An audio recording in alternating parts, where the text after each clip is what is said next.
Today we're testing the Multijoy Spaniel e-bike. Let's go.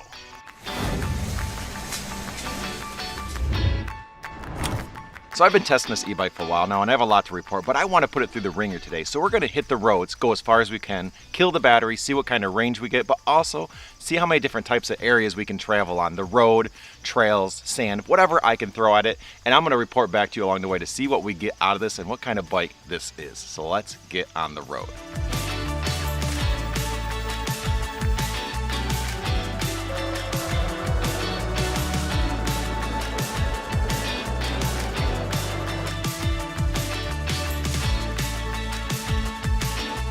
So I just completed the first leg of my road journey, which was 6.2 miles, and I did it in absolutely no time. I was able to fly, and it was a lot of fun. And that's part of what makes these e-bikes special, is that you can go farther than you normally would on bikes, have a lot of fun, and not ever be worried about getting too tired too far away. Now I also have the Rad Power Bikes fat tire bike that's a lot like this one, so I tend to compare them as I ride, and I have noticed some pros and cons. And to break those down real quick, first, the screen. On this bike, it's bigger, it's colorful, and there's a lot more settings so you can customize things. I like that. Second, it has a cargo rack back here which can handle up to 55 pounds. It's built in, it's strong, has 3 elastic bands. And something that I love about e-bikes is that you can replace things that you might have done with a car before. You can go to the store, you can go things, you can haul something to people's house. You can just use it as your way to get around when you normally would have thought you could only do that with a car. So being able to have a lot of stuff back there and know it's secure is very nice. Oh, and if you're enjoying this, do me a favor and hit that like button. But my biggest pro is that it has just a little bit more power. On my Rad bike, if I'm pedaling my hardest and have it at full assist, I can get to about 24.5 miles per hour. With this, I think I can get to low 27s. I think I've seen 27.2 as my highest. Not a huge difference, but sometimes when you're riding in the city and it's 25 miles per hour, you might get stuck where you're in the flow of traffic and you don't want to be that person slowing everybody down.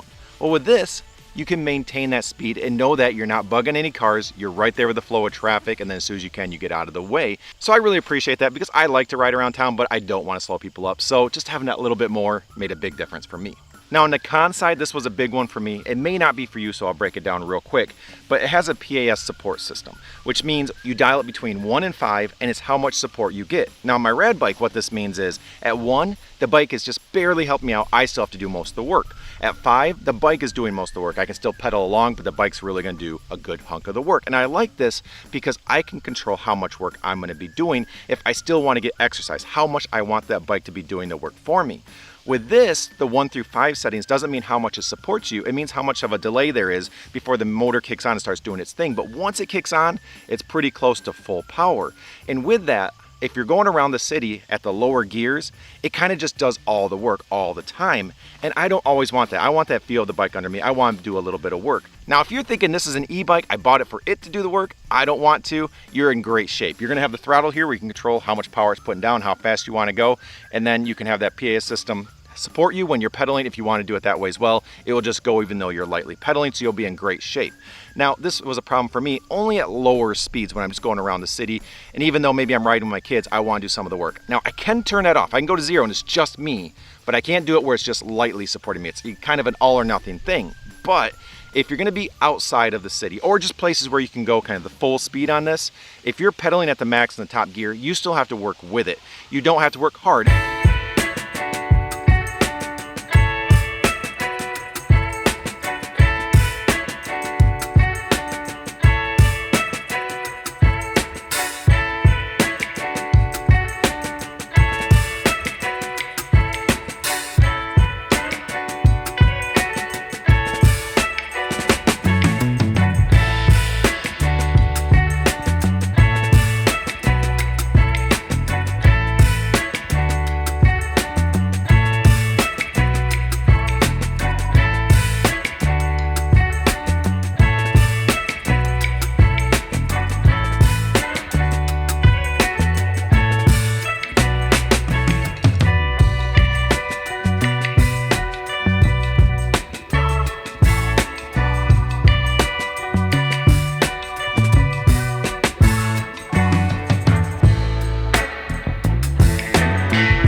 They got a lot of surface area and they just absorb a lot. The bike and its frame, its beefiness, and its build quality are really standing up well.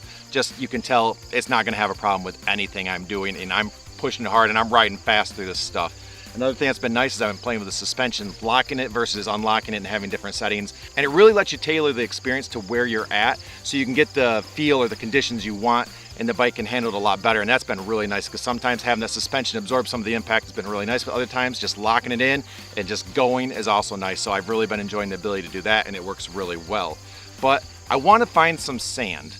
And I think I know a place I might be able to find a little patch because I don't have a lot around me. So let's hit the road again and let's see if we can find some, and I'll report on how it does in that.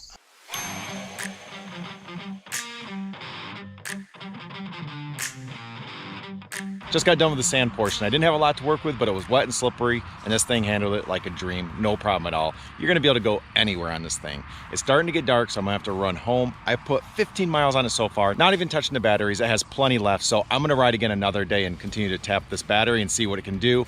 But let's get home, and then I'll continue more and give you guys an update on everything I think about this thing at the end of this.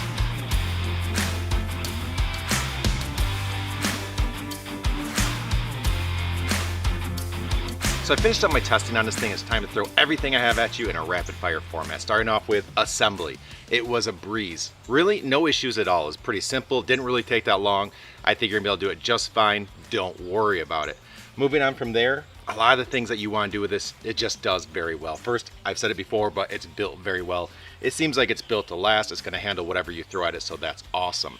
Acceleration is there. It takes off, but it also stops. When you need to hit those brakes, you can grab both of them and stop very quickly. It works very well.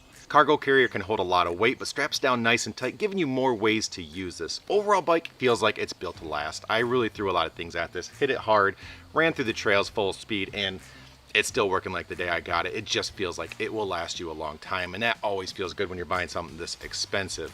Overall experience, the screen, the ability to take corners, the control, everything was just an A+ for me. It felt really good. This was just a lot of fun to be on. So everything you would want out of this, you're really good. My only big negative, I already mentioned it, I'm not gonna go into it a whole lot more, is that I wish the support system worked a little different and you could tone down how much power it put into the bike. So that way, if you want to do the work, you could. But, you know, outside of that, fantastic e-bike, a lot of fun, easy to control, throttle works really well, just a good bike. So if you're on the edge, you're thinking about getting one of these, this one's been a lot of fun. Forgot to talk about distance. I was able to make it 28 miles on one charge. But again, hit that like button, subscribe to stay on top of everything health, fun, fitness, you know what. But until next time, here's to a healthier you, and have a good one.